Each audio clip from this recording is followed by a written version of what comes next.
오늘 우리에게 허락하시는 하나님의 말씀입니다. 누가복음 12장 41절 말씀부터 48절까지 말씀을 다 같이 보도록 하겠습니다. 같이 읽겠습니다. 베드로가 여짜오되 주께서 이 비유를 우리에게 하심이니이까 모든 사람에게 하심이니이까 주께서 이르시되 지혜 있고 진실한 청지기가 되어 주인에게 그 집 종들을 맡아 때를 따라 양식을 나누어 줄 자가 누구냐? 주인이 이를 때에 그 종이 그렇게 하는 것을 보면 그 종은 복이 있으리로다. 내가 참으로 너희에게 이르노니 주인이 그 모든 소유를 그에게 맡기리라. 만일 그 종이 마음에 주인이 더디 오리라 하여 남녀 종들을 때리며 먹고 마시고 취하게 되면 생각하지 않는 날 알지 못하는 시각에 그 종의 주인이 이르러 엄히 때리고 신실하지 아니한 자의 받는 벌에 처하리니 주인의 뜻을 알고도 준비하지 아니하고 그 뜻대로 행하지 아니한 종은 많이 맞을 것이요 알지 못하고 맞을 일을 행한 종은 적게 맞으리라. 무릇 많이 받은 자에게는 많이 요구할 것이요 많이 맡은 자에게는 많이 달라 할 것이니라. 아멘. 지금 코로나의 영향력이 하나의 지역이나 또 어떤 나라를 넘어서 전 세계적으로 영향력을 끼치고 있습니다. 역사 이래 이렇게 혼란스러웠던 그런 적은 없습니다. 그것도 전 세계가 같은 이유로 어려움을 당하는 것은 큰 세계 대전과도 같은 일입니다. 모든 사람들이 지금껏 한 번도 경험해 보지 못한 일들을 지금 마주하고 있습니다. 이 어려운 시기에 또 이 어려움을 어떻게 이겨내야 할지 늘 고민될 수밖에 없습니다.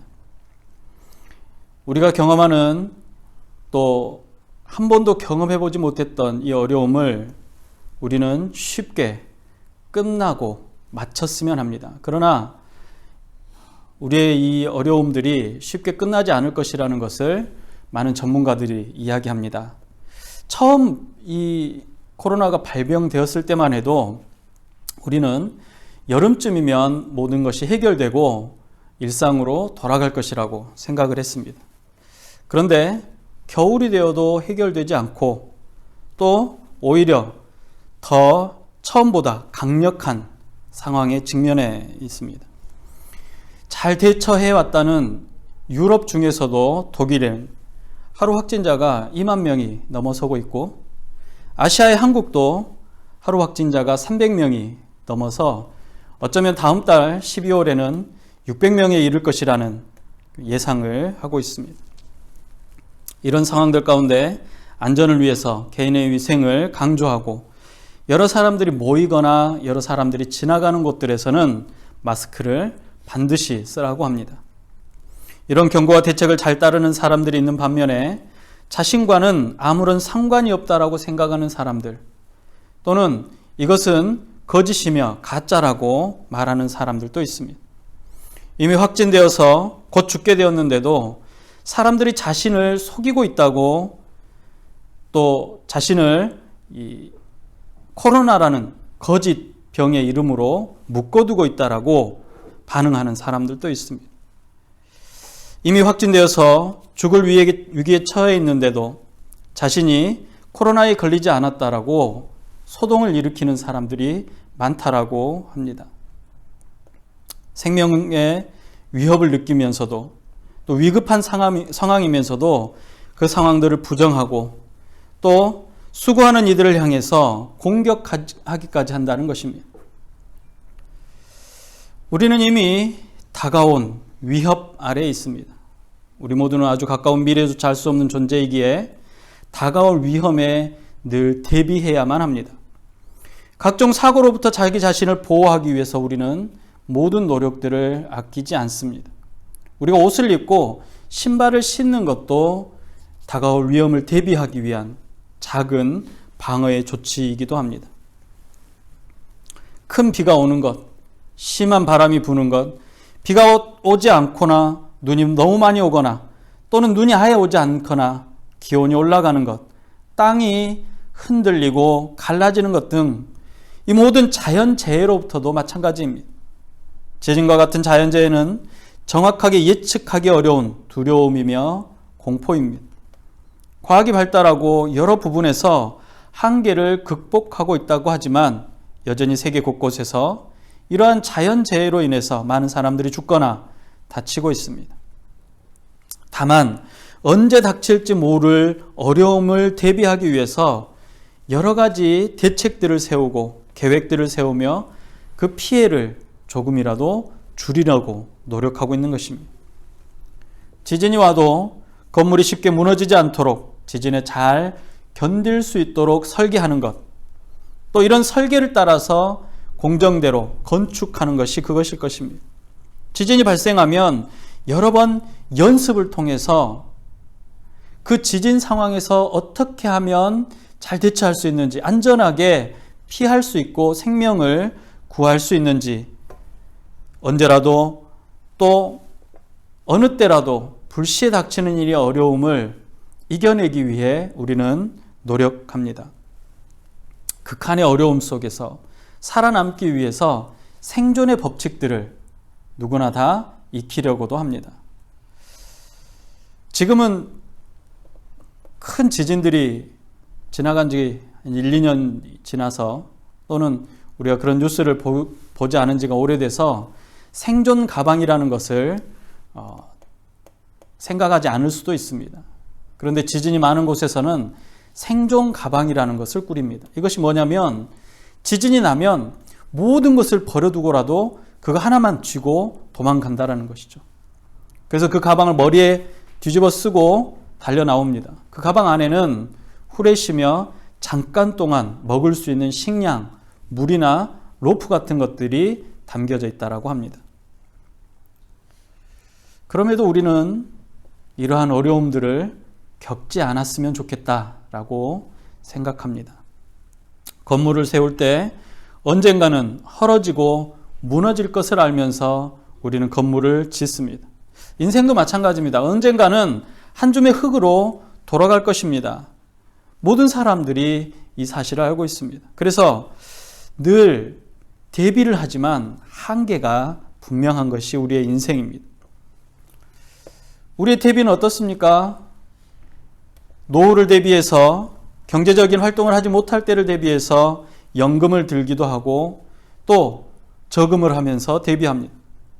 불시에 당할 어려움에 대처하기 위해서 보험을 들어서 대비합니다. 그런데 정작 영원한 생명을 대비해서 어떤 대처를 하고 있는지 우리는 잘 생각하지 못합니다.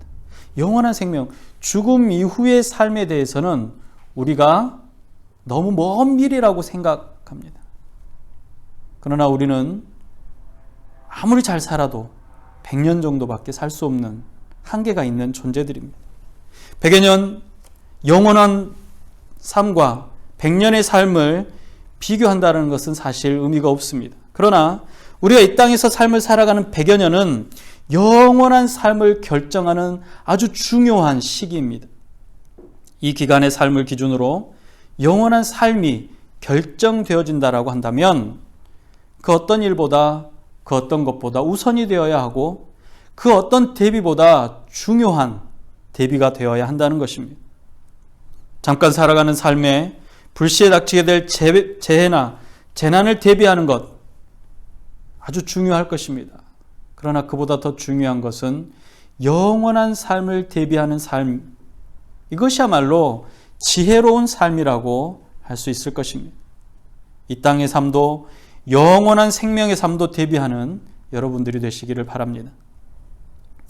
오늘 본문은 지난주와 마찬가지로 세상 가운데 파송되어질 제자들에게 향하시는 예수님의 말씀입니다. 본문은 우리가 41절부터 읽었지만 이 글의 시작은 사실은 35절부터 시작을 합니다.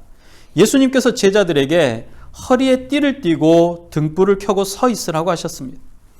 예수의 제자들인 성도들은 마치 혼인잔치에 간 주인을 기다리는 종과도 같은 사람이라고 하십니다. 늦은 오후부터 시작되는 이 혼인잔치는 새벽 늦게까지 이어집니다. 혼인잔치에 초대받은 주인이 잔치를 즐기고 돌아오기까지 종들은 집에서 대기하고 있습니다.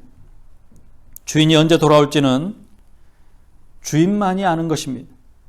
잔치의 기분이 상하거나 대접이 소홀하면 언제든지 곧바로 돌아올 수도 있고, 반대로 잔치에 흥이 취해 오랫동안 머물다가 아침이 다 돼서야 돌아올 수도 있습니다. 주인이 돌아와서 문을 두드리는데 종들이 자고 있어서 열어주지 않는다면 그 종들은 마땅히 벌을 받게 될 것입니다. 그런데 주인이 돌아오도록 기다리며 준비한 종들은 주인의 인기척만 듣고도 문을 열어줄 것입니다. 돌아온 주인이 자신을 영접하고 발을 씻겨주는 종을 보면 기뻐할 것입니다. 사실 종들은 어떻습니까? 어떤 삶을 살아갑니까? 하루 종일 밭에 나가서 일하고 집안의 소소한 일들을 하다 보면 언제나 피곤합니다. 주인이 힘들면 쉬기도 하고 종에게 맡기고 다른 곳에 가도 되지만 종들에게는 그런 자유가 없습니다. 힘들게 돌아와 씻지도 못하고 배가 고플지라도 주인의 발을 먼저 씻기고 주인의 식사를 준비하고 주인이 식사를 다 하고 잠자리에 들 때까지 수종을 드는 것, 그것이 종들이 할 일입니다. 이렇게 하루 종일 수고한 종들에게 어느 누구도, 어떤 주인도 수고했다, 고생했다, 잘했다 라고 말해야 할 의무가 없습니다. 그저 그러한 일을 하는 종은 자신의 일이라고 생각하는 것이고 주인 또한 그것이 종들의 일이라고 생각하는 것입니다. 그렇게 하는 것이 종의 임무이기 때문에 당연한 것입니다. 그런데 예수님께서는 늦은 새벽 주인이 돌아오는 길을 지키며 맞이한 종에 대해서 칭찬하고 종들을 주인의 상에 앉혀서 음식을 대접한다라고 말씀합니다. 그 당시의 사람들로서는 이 종들을 대하는 주인의 태도는 참으로 놀라운 것입니다. 예수님께서는 주인을 기다리는 종들을 단순히 종으로만 보지 않으셨다는 것입니다. 주인을 기다리는 종들이 제자들이며 성도들이고 또 하나님 나라의 백성이며 당신의 자녀이기 때문입니다. 여기까지 듣던 베드로가 이 비유를 하시는 이유가 무엇인지를 묻습니다. 그리고 이 비유의 말씀을 지금 제자들에게만 말씀하시는 것인지 아니면 이 이야기를 듣는 모든 사람들에게 하시는 말씀인지를 묻습니다. 그러자 또 한 번 예수님의 비유가 이어집니다. 지혜 있고 진실한 청지기가 주인의 집을 잘 살피는 것을 보면 주인은 반드시 그 청지기를 칭찬하고 그 소유를 맡길 것이라고 말합니다. 그렇지만 주인이 외출한 사이에 주인이 늦게 올 것이라고 생각하고 자신이 관리하는 종들을 핍박하고 괴롭히고 자신의 일을 게을리한다면 반드시 책임을 물어 엄중한 심판을 받게 될 것이라고 말합니다. 그리고 그 심판의 자리에서 주인의 뜻을 알고도 준비하지 않으며 그 뜻대로 행하지 않는 종은 많이 맞을 것이고 또 알지 못하고 맞을 일을 행한 종은 적게 맞을 것이라고 말합니다. 주인이 자신의 뜻, 자기의 뜻을 알려 관리하도록 일을 맡긴 사람을 청지기라고 합니다. 우리가 지난주에 주인의 재산을 맡았던 청지기에 대한 이야기를 했었습니다. 그 청지기는 관리자, 종 중에서도 주인의 재물과 재산과 주인의 모든 일들을 관할해서 관리하도록 임명된 사람을 말합니다. 주인의 집에 종들이 많은 경우에는 다른 종들을 관리하고 또 그 종들의 삶도 관리하는 관리자입니다. 그 사람을 청지기라고 말합니다. 물론 주인을 섬기는 측면에서는 종이나 청지기나 동일한 신분입니다. 그러나 종은 시키는 대로 일을 하는 사람인 반면에 청지기는 주인을 대신해서 집안의 모든 일들을 스스로가 결정하고 또 지시할 수 있는 권한을 갖고 있는 사람이었습니다. 그래서 종이라고 한다면 시키는 일을 잘 해내면 되는 것입니다. 주인이 일을 시키면 혹은 관리자인 청지기가 주인의 명을 받아서 일을 시키면 그 일을 어떻게 하면 잘할 수 있는지를 생각하고 열심히 해내는 것이 종의 충성입니다. 반면에 이 청지기는 입장이 다릅니다. 어떻게 해야 종들을 잘 관리할 수 있을지, 주인의 재산이 손해보지 않도록 관리할 수 있을지, 주인에게 피해가 가지 않도록 하는 것, 더 풍성한 소득을 얻을 수 있게 하는 것을 생각하고 그 일들을 해내는 사람이 바로 청지기입니다. 그래서 주인이 있든지 없든지 마치 주인의 입장에서 생각을 하고 주인의 마음으로 관리를 하는 사람, 그 사람이 바로 청지기인 것입니다. 예수님께서는 그렇기 때문에 제자들을 향해서 하나님의 청지기라고 말씀하시는 것입니다. 주인이 언제 돌아올지 모르지만 돌아오도록 깨어있는 청지기입니다. 35절에 보면 허리에 띠를 띠고 등불을 켜고 서 있으라 라고 말합니다. 허리에 띠를 띠고 있으라는 것은 아직 일이 끝나지 않았기 때문입니다. 당시 사람들이 입던 옷은 통으로 짜서 입었던 헐렁한 옷입니다. 지금의 우리의 옷처럼 상의가 있고 하의가 있고 또 허리를 묶을 수 있는 허리띠가 있거나 또는 다른 옷들을 겹쳐서 많이 입을 수 있는 옷이 아니라 중동의 또 예수님 시대의 옷들은 그냥 천 하나가 통으로 된 옷들입니다. 그렇다 보니까 일을 하려면 허리를 단단히 끈으로 묶어야만 일을 할 수가 있습니다. 그리고 저녁이 돼서 일을 마치고 나면 허리에 띠를 풀고 쉴 수 있었던 것입니다. 허리에 띠를 띠라는 말씀은 아직 해야 할 일이 남아있고 쉴 때가 아니라는 말씀입니다. 주인이 언제 올지도 모르는데 자신의 임무를 망각하고 모든 일이 마무리가 된 것처럼 허리에 띠를 풀고 자고 있으면 안 됩니다. 책임에 따라 주어진 권한을 주인의 유익을 위해서 사용하는 것이 아니라 다른 종들을 괴롭히고 스스로 먹고 마시고 취하는 데 사용하면 안 된다라는 것입니다. 많이 맡겨졌다라는 것은 그만큼 이 땅에서 하나님의 뜻을 이루기 위해서 내게 주어진 것들이 많다라는 것입니다. 종에게 맡겨진 임무는 시키는 것만 하는 것이지만 청지기에 맡겨진 임무는 그 주인의 유익을 생각하고 그 주인이 관리해야 되는 모든 재산이나 그 주인의 것들을 잘 관리하도록 또 그것들이 더 많은 부를 낳을 수 있도록 책임과 의무를 더 많이 갖는 것입니다. 이것들은 때때로 우리는 은사라고 말합니다. 이것들은 때때로 우리는 물질이라고 말하고 우리는 때때로 환경이라고 말합니다. 마음껏 먹고 마시고 누릴 수 있습니다. 그러나 해야 할 일이 남아있고 주인의 뜻이 무엇인지 아는 청지기라면 주인의 뜻이 이루어지기까지 자신의 임무가 끝날 때까지 준비하고 충성되게 주인의 명령을, 주인이 준 임무를 잘 해내는 것입니다. 왜냐하면 생각하지 않을 때에 인자가 오리라고 하셨기 때문입니다. 깨어 있어야 하는 이유는 주인이 곧 오실 것이지만 언제 오실지 종이나 청지기는 알 수 없기 때문입니다. 허리에 띠를 띠고 서 있으라는 것은 해야 할 일이 아직 남아있기 때문이라고 말씀하는 것입니다. 우리 모두는 청지기입니다. 하나님의 나라의 비밀을 맡은 청지기입니다. 하나님의 뜻을 알고 그 뜻을 이루어드리는 청지기입니다. 지혜로운 청지기는 하나님의 뜻을 아는 사람입니다. 진실한 청지기는 하나님의 뜻을 이루기 위해서 준비하고 지혜롭게 그 일들을 감당해내는 것입니다. 그가 살아낸 삶으로 청지기는 칭찬받을 것입니다. 지혜롭고 진실한 청지기는 주님이 오심을 예비하고 주님의 뜻을 순종하고 그 뜻대로 살아가고 그 살아낸 삶으로 주인이 오셨을 때, 주님이 오셨을 때 칭찬받는 것입니다.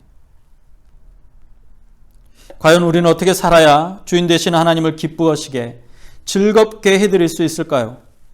우리 모두는 예수 그리스도를 믿어 구원받아 그 순간부터 하나님의 일꾼이요, 하나님의 뜻을 이루어드리는 청지기로 부르심을 받았습니다. 우리의 삶에 관련된 모든 일이 하나님의 일입니다. 우리는 내 일이라고 생각하지만 부르심을 받은 그 순간부터 내가 하는 일들은 그 주인의 일, 하나님의 일이라는 것입니다. 청지기가 주인의 부름을 받아서 그 주인의 일을 하는데 사사로운 일, 자기 청지기 자신의 일을 하는 것이 아니라 주인의 일을 하는 것처럼 우리 모두는 하나님으로부터 부르심을 받았기 때문에 그 하나님의 일을 하는 것입니다. 먹고 자고 입고 우리가 살아가는 모든 일들은 바로 하나님의 일이 되는 것입니다. 우리의 가정, 일터나 학교, 또 우리가 만나는 모든 사람들과 모든 곳에서 우리는 하나님의 뜻에 부르심을 받은 부르심대로 살아가고 있다는 것입니다. 바로 내가 서 있는 자리가 하나님의 뜻을 이루어드리는 자리가 된다는 것입니다. 사람들은 말합니다. 하나님의 일을 합니다. 나는 하나님의 사람입니다. 라고 말합니다. 하나님의 일이 무엇입니까? 어떻게 구별할 수 있습니까? 오늘 성경은 우리를 청지기라고 말씀하셨습니다. 청지기가 아니라 종이어도 마찬가지입니다. 그 부르심의 자리에서 부르심대로 살아가는 것입니다. 내게 허락한 은사, 내가 잘하는 일, 내가 즐거워하고 좋아하는 일도 내게 맡겨진 하나님의 은사요, 은혜입니다. 내게 주어진 환경이 무엇입니까? 바로 하나님께서 내게 주어진, 맡겨진 것입니다. 물질이 그렇고, 삶이 그렇고, 환경이 그렇습니다. 우리가 이 땅에 사는 삶도 하나님께서 우리에게 허락하셨기 때문에 이 땅에 살 수 있는 것입니다. 언제 충성합니까? 바로 지금입니다. 예비하고 준비하는 사람은 내일 일하지 않습니다. 명령을 받은 사람은 내일 일하지 않습니다. 바로 지금 일하는 것입니다. 준비하고 대비하는 것입니다. 먼저 우리는 주님의 뜻이 무엇인지를 분별할 수 있는 은혜가 우리 가운데 있어야 합니다. 내가 원하는 것, 인간적인 욕심이나 욕망이 아니라 주님의 뜻을 분별하는 것, 주님이 내게 어떤 것을 원하시는지를 깨달아 아는 것, 그리고 그 뜻이 이루어지도록 준비하고 책임을 다하며 충성하는 것을 말합니다. 그래서 마지막 날, 주님의 날에, 주님의 만찬에 초대받아서 주님의 기쁨 안에 거하시기를 바랍니다. 잘하였도다. 착하고 충성된 종아, 내가 작은 일에 충성하였음에 주인의 즐거움에 참여할지어다 라시며 뜨겁게 안아주시는 주님을 소망하시는 여러분들이 되시기를 주님의 이름으로 축복합니다. 기도하겠습니다. 우리를 불러 구원하시고 내 백성이요, 내 자녀요, 내 사랑하는 자라고 부르신 주님, 주님의 부르심을 기억하게 하여 주시옵소서. 주님, 우리를 부르시고 이 땅에 하나님의 백성으로 살게 하시며 이 땅의 삶을 통하여서 영원한 생명을 허락하심을 감사합니다. 주님을 만나는 그 순간까지 우리는 긴장하며 주의 날을 예비하고 대비하는 지혜로운 청지기가 될 수 있도록 허락하여 주시옵소서. 우리에게 허락하신 이 아름다운 삶이 그저 내가 누리고 내가 즐거워하고 방탕하게 살아가는 삶이 아니라 하나님께서 내게 허락하셔서 잘 관리함으로 또는 하나님의 뜻을 이루어드림으로 하나님의 잔치에 참여하고 그 즐거움 가운데 거하게 하여 주셨다라는 것을 늘 잊지 않고 기억하도록 허락하여 주시옵소서. 주님, 청지기의 임무를 잊어버리지 않도록 우리 안에 성령님 함께 하셔서 깨우쳐 주시고 또한 잠들거나 유혹에 빠지지 않도록 아버지 하나님 늘 함께하여 주시옵소서. 너무나도 연약하고 너무나도 쉽게 유혹에 넘어가는 자들입니다. 아버지 하나님, 주의 은혜로 주님 오시는 그날까지 실족치 아니하며 끝까지 주님 맞이할 수 있는 주의 백성들이 다 되도록 허락하여 주시옵소서. 청지기의 삶을 기쁨으로 받아들이며 주님의 기쁨이 되어지는 자들이 될 수 있도록 허락하여 주시옵소서. 마지막 날 주님의 품에 안겨 기뻐하는 날을 소망하는 주의 백성들이 다 되도록 허락하여 주시옵소서. 다시 오시마 약속하신 우리 구주 예수님의 이름으로 감사하며 기도합니다. 아멘. 기도하겠습니다. 지금은 다시 오시마 약속하신 우리 구주 예수 그리스도의 은혜와 그 아들을 보내시기까지 사랑하시는 하나님 아버지의 극진하신 사랑하심과 성령님의 감화, 감동, 위로, 교통 충만케 하시는 은혜가 마지막 때 영원한 삶을 살아가기를 소망하고 이 땅에서도 하나님의 나라를 이루기를 원하며 선한 청지기로, 지혜로운 청지기로, 충성스러운 청지기로서의 삶을 살아가기를 다짐하는 주의 백성들의 머리 위에와 어려운 시기, 아프고 고통스러운 시기를 지혜롭게 잘 넘기기를 소망하는 모든 이들의 머리 위에 이제로부터 영원토록 함께 있을지어다. 아멘.